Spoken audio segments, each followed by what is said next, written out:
ఇటీవలే మన ఇంజనీర్లకు న్యాయ నిపుణులకు స్పష్టమైన దిశ నిర్దేశం రాష్ట్ర ప్రభుత్వం చేయడం జరిగింది.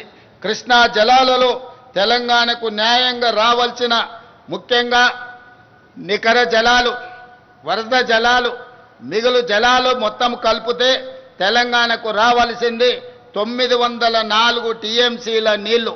ఈ 904 టీఎంసీల నీళ్లను సాధించడానికి కృష్ణా ట్రిబ్యునల్ ముందు తెలంగాణ తరఫున పక్కాగా బలమైన వాదన వినిపించడానికి అవసరమైన సూచనలను, సలహాలను సాగునీటి పారుదల శాఖ మంత్రితో పాటు మేమే స్వయంగా సమీక్షించి వాళ్లకు సూచనలు చేయడం జరిగింది. అందుకే ఈరోజు తెలంగాణ రాష్ట్రానికి కృష్ణా నదీ జలాలలో రావాల్సిన వాటా కోసము ఈ ప్రభుత్వం పక్కా ప్రణాళికతో పక్కడ్బందీగా ప్రయత్నం చేసి మనకు రావాల్సిన వాటాను సాధించుకుంటామని నేను ఈ సందర్భంగా తెలియజేస్తున్నాను. అదే